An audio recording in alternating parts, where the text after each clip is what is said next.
it's very easy to talk about the impact that Emily Dickinson had on culture, on writing, on poetry, and completely leave out the fact that she had like a multi-year affair with her sister-in-law, Susan. They were intimate. They were doing it, you guys.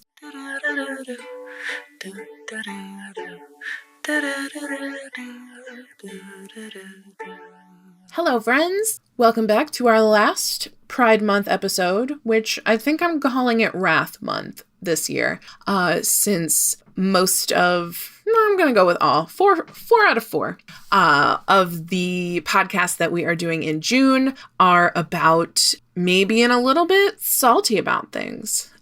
So if you've missed them, our first episode in June was about Magnus Hirschfeld and the Institute for Sexual Knowledge that was looted and burned by Nazis. So the Nazis, fascism, set queer rights behind by at least 60 years by erasing all of the information that we had. Our next episode was about Bi Erasure with Bailey Merlin from the Bisexual Killjoy podcast and also the leader of the Bi Plus book gang. Don't miss that one. It's a hoot. And our third one was me talking about non-binary gender identity, which, let me tell you guys, I started posting videos on TikTok about the podcast and people did not like that one. I got a lot of cyberbullying. I don't know. Follow me on TikTok and fight people in the comments for me. It boosts the engagement, so we'll go with that as a net positive. But like, damn, people are just not. We got a lot of work to do.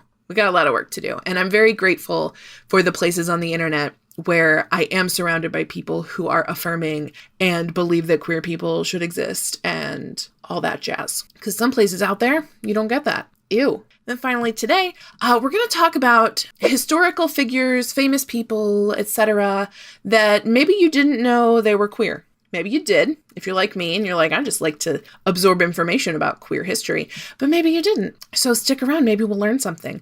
Also, when I started doing the research for this, I ended up with 13 people on my list. There's no way I'm going to cover 13 people in like the span of one episode. So keep in touch because this is probably going to become a series or whether I do it on the blog or on the podcast or something in between. I don't know. But it did give me a rabbit hole and a new special interest. So I'm pretty excited about that. Okay, so no, I actually have one more announcement first. Announcement being that I have totally overhauled the Patreon.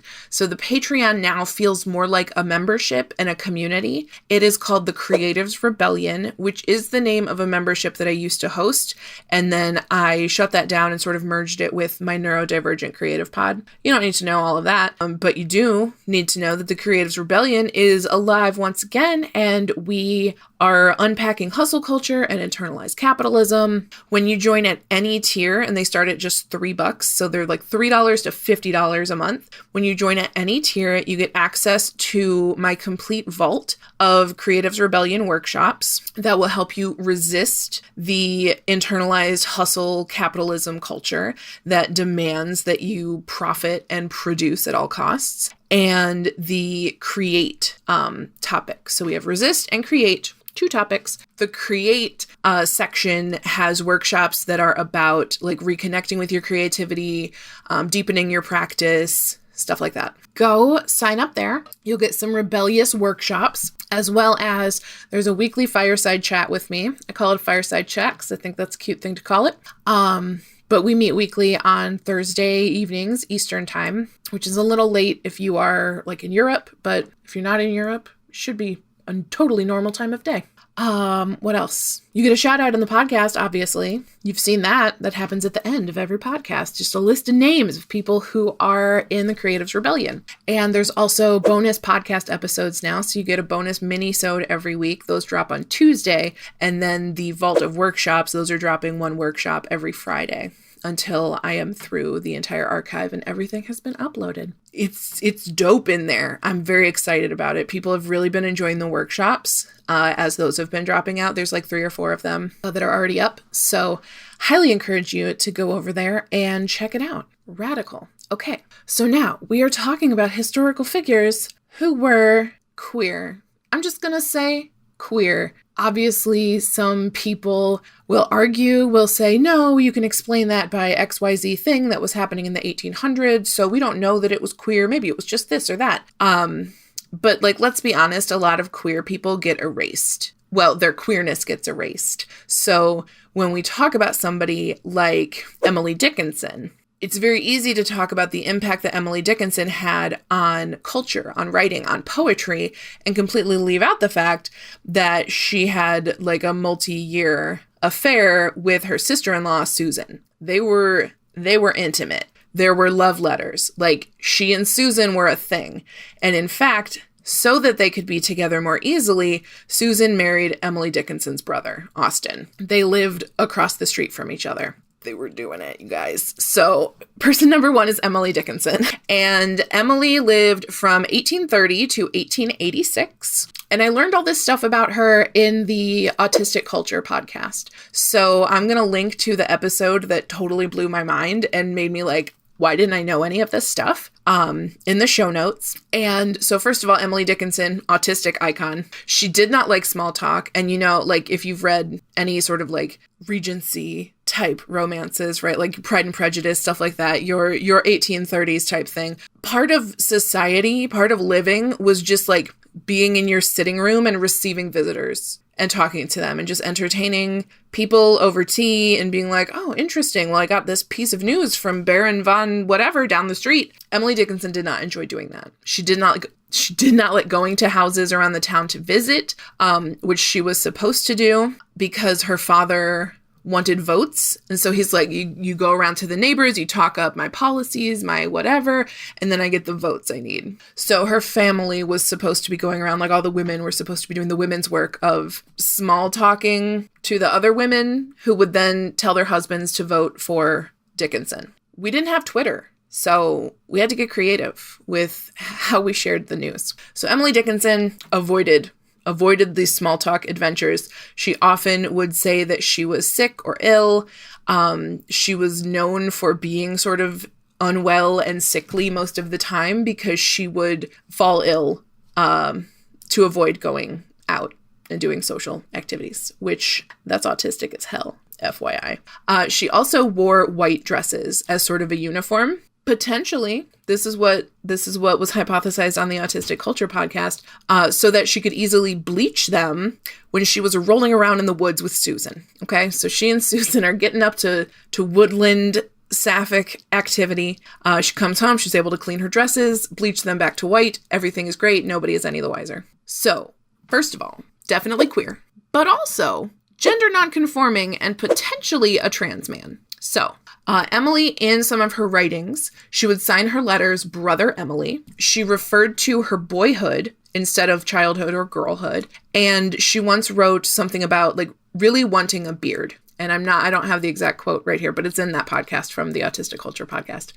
So highly recommend that. It's a fascinating deep dive. And because I'm trying to keep this podcast shorter, I'm not going super duper detailed into everything. But if you want me to, let me know, because I think I will. I think given a little bit of encouragement, I would totally just info dump about a queer person from history once a month. Let's make that happen. Yeah. And let's also make it so that if you join the Creatives Rebellion, you get to suggest the person who is the topic of my monthly rabbit hole excursions. So love that for you. Love that for me. Let's make queer history accessible to the masses. Beautiful. That's pretty much all I have on Emily Dickinson at present. Similarly, I would like to talk about person number 2, Louisa May Alcott, who went by Lou and preferred Lou to Louisa. Lou, we are pretty sure, trans man. Highly identified with Jo in the book Little Women. Jo, who also talked about feeling like she should have been a boy, or she wanted to be a boy and was sort of forced into girlhood. So she went by Jo and was able to use like a more masculine name, and she was more tomboyish. And so Jo is the self-insert character of Lou Alcott. Got some quotes. Got a quote from an interview, which says, "I am more than half persuaded that I am, by some freak of nature, a man's soul put into a woman's body." And Lou Alcott was born in 1832, died in 1888. So this is before we have words for transgender. This is before we have words for gender nonconformity. So that was pretty much the best you can do, is be like, something's going on, and I definitely feel like a man's soul in a woman's body. Huh, weird. Okay. Trans man. In a journal entry from childhood, Lou wrote, "I don't care much for girls' things. People think I'm wild and queer." I know that queer meant weird at the time, but I just enjoy that little nod to being like, yeah, no, I'm weird. People notice. People notice that I'm weird. In that man's soul into a woman's body interview, the interviewer described Lou's eyes as sparkling with the quote, "For one thing, because I have always been in love in my life with ever so many pretty girls and never once the least little bit with any man." So Lou Alcott, either a lesbian or a trans man who, like, either way, attracted to women, very much attracted to women, not interested in men. The man's soul in a woman's body really gives trans to me, but it's also possible that perhaps the attraction to women is what felt manly and masculine. But when, God, there's more notes. I love it. These little historical people just writing notes about how they felt. And then hundreds of years later, we're like, oh my God, they were queer. They were trans. They were roommates. So one more note here. When the husband of Lou's older sister, Anna, died, leaving 2 surviving sons, Lou began to care for the little lads, to whom I must be a father now. And some people are like, that's a rhetorical father identity. Like, you're using male words. You are saying, I am a man's soul in a woman's body. You are saying, I have to step up and be a father. Yeah. And also, Alcott did not want Joe to get married in the books. But so many fans wrote and were like, Joe has to marry what's-his-face, that eventually they did relent and have Joe get married. But they didn't want Joe to get married. That's pretty much it on Lou Alcott. Okay, so number 1, Emily Dickinson. Number 2, Lou Alcott, or Louisa May Alcott. But I think for respect, we should say Lou, because that's what Lou wanted to go by. Okay, both of these established female authors, likely at least gender nonconforming, likely trans men, in my historical opinion.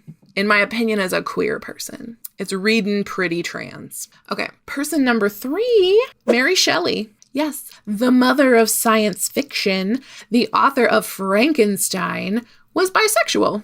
So she was married to a man for a good long while. And then, after he died, his calcified heart was the only thing that survived cremation. And she carried his calcified heart around with her forever until she died. And that's super goth. That is super I don't think I could hang out with a body part for that long. But like, she was committed. She was committed to her creepy factor. And I respect that. So she writes in a letter after her husband is dead, "I was so ready to give myself away. And being afraid of men, I was apt to get tousy-mousy for women." Tousy-mousy is a old slang term for vagina or vulva. And historical scholars have definitely said this points to the fact that after her husband died, she was sleeping with women. And for somebody who lost her virginity on her mother's grave, I just think she was living her absolute best creepy little life. And then she got to be a hot goth bi girlfriend, you know? I love that for her. Goals. All right, so that's Mary Shelley. Number 4 is Frida Kahlo. So Frida, a well-known Mexican painter. Her paintings sort of border on surrealism, but she did not identify with surrealism. And there's some commentary in the art community of like, she said that she was painting her reality rather than like something dreamlike. And so even though a lot of her paintings do have sort of like surreal elements, she's not classified as a surreal artist, and she herself didn't label herself that way. I recently bought a book about her, and it has been on my shelf for a while, and I haven't pulled it off yet.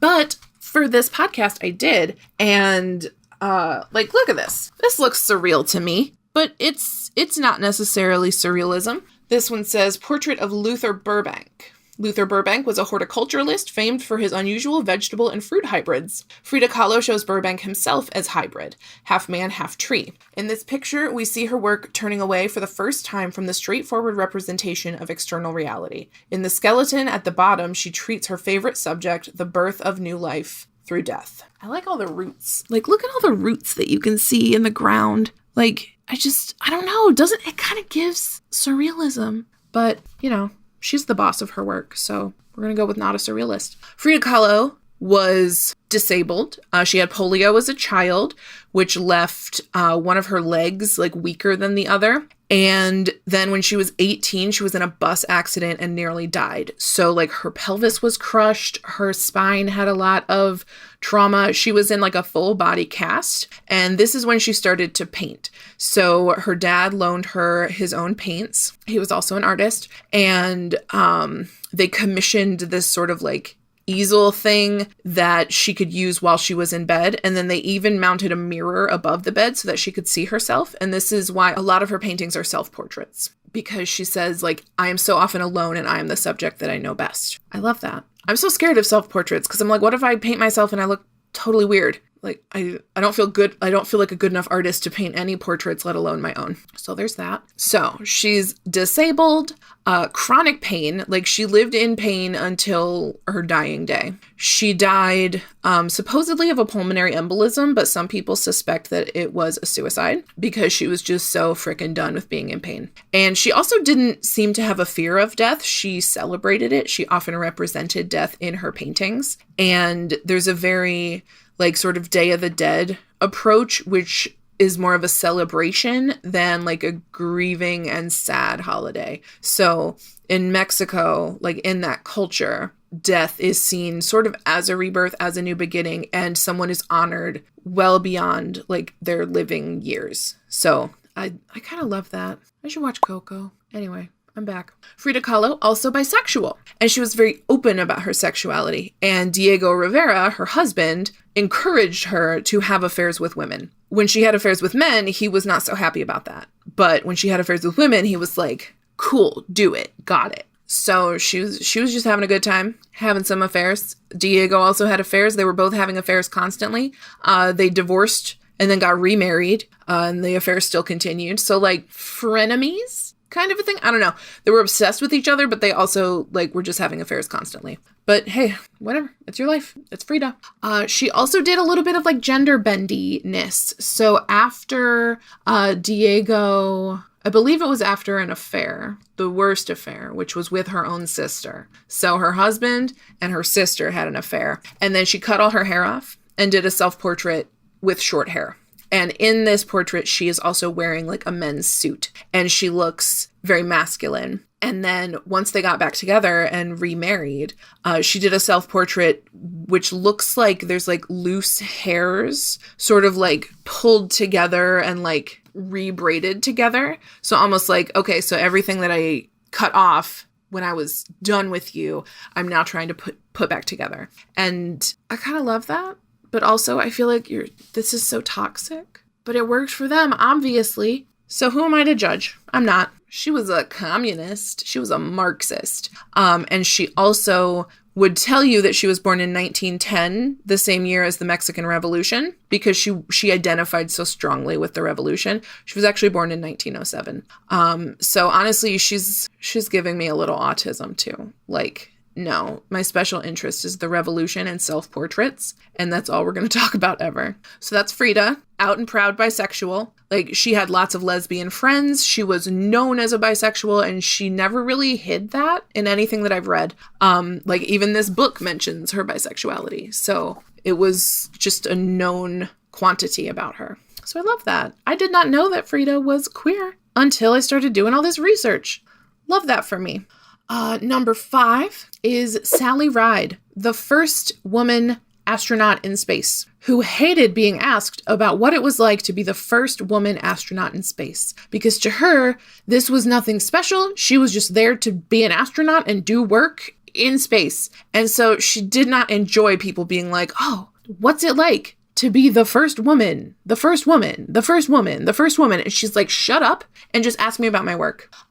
So during her life, I think also, is Sally Ride, is she the one that they sent a bunch of tampons up in space with her because they didn't know how many tampons somebody would need? I think they sent 100 tampons. And there's a song about it on the internet. So we're going to try and find the song about 100 tampons because I'm pretty sure that's Sally Ride. People did not understand anything about women. They still don't. Nobody wants to know about women. Why? Okay, it's fine. So Sally Ride, astronaut, scientist, researcher.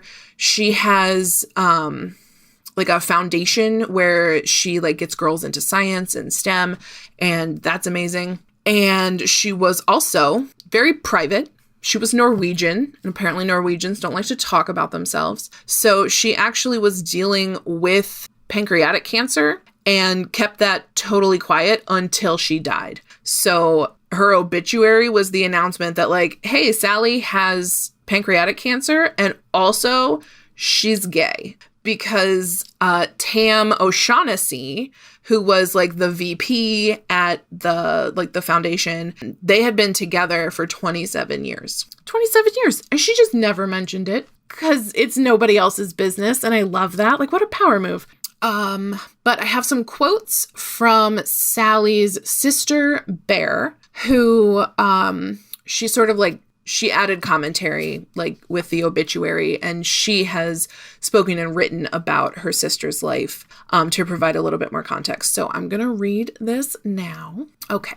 My sister was a very private person. Sally had a very fundamental sense of privacy. It was just her nature because we're Norwegians through and through. People did not know she had pancreatic cancer. This is bound to be a huge shock.